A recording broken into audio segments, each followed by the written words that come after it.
Welcome back. This is a statement from both Six Flags and Cedar Fair on the upcoming merger. Immediately following the closing, the combined company will be renamed Six Flags Entertainment Corporation, and trading of the combined company's common stock on the New York Stock Exchange is expected to begin on July 2, 2024, under the ticker symbol FUN. We are pleased to have successfully concluded a very fair and constructive review process with the Department of Justice and excited to make our merger official on Monday, said Six Flags President and CEO Celine Bossol, who will serve as executive chairman of the combined company's board of directors. As our collective team pauses to recognize this important milestone, together we are eager to embark on the next chapter of our journey to offer millions of guests across North America unparalleled, family-focused entertainment full of fun, thrills, and lifetime memories. There have been several false statements floating around that a few of the new Six Flags parks, such as Frontier City, will be sold off. We have been told by Six Flags higher-ups on the management team that this is false information. The only park that might be leaving the new company would be California's Great America.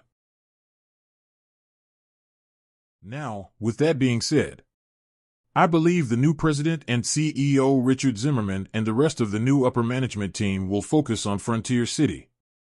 This statement from the new company states Six Flags has a larger presence in the South, and the merger will give Cedar Fair greater exposure to warmer markets such as Atlanta and Oklahoma City, where it is more common for parks to open past Halloween and earlier in the spring.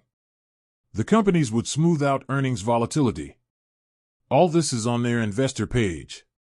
Something the park really lacks, as I have mentioned this in other videos, is a tower ride similar to Sasquatch at the Great Escape.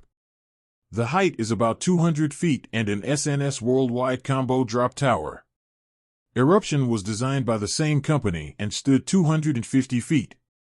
Here, you can see Eruption before its removal, and the latest photo where there has been something being done to the pad area. Adding this tower ride would help keep the increased attendance up, seeing that Okana Indoor Water Park and Resort is going to be opened to the public spring of next year, 2025. American Heartland Theme Park scheduled to open later in 2026, plus the Los Angeles 2028 Olympics with 2 events coming to OKC in 2028, and, if completed on time for the Olympics, the Legends Tower Complex. There is another chance that the new president and CEO Richard Zimmerman might do is to add some kind of a launched coaster over on the 60 acres of undeveloped land that Frontier City owns. It does not have to be like Poltergeist at Six Flags Fiesta, Texas. Another coaster, which by the way the park lacks the most, is a mine train coaster from Vekoma. Frontier City works exclusively with Vekoma due to Steel Lasso being manufactured by Vekoma. This could easily be placed inside the main park and interact with the guest and other rides, or install it on the undeveloped land. Sometime back in the late 60s, when the 77 Arcade was originally owned and operated by Oklahoma City businessmen James Burge and Jack Williams, both tried to work with aerodynamics to build a smaller version of a mine train coaster like the Runaway Mine Train at Six Flags over Texas, but could not come up with a plan to build one.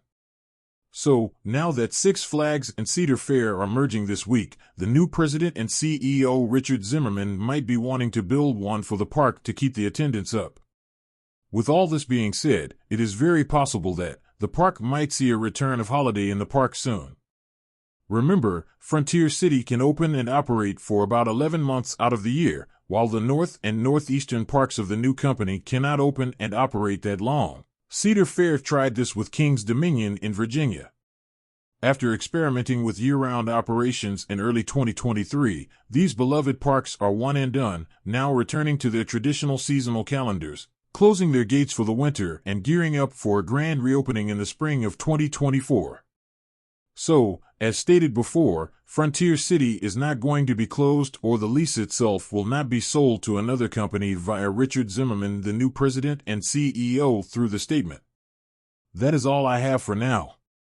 Let me know what you think in the comment section below about all the things coming that would impact the park. Links will be in the description below. Don't forget to like, share, and subscribe to the channel. And again, thanks for supporting the channel. I will see y'all in the next video.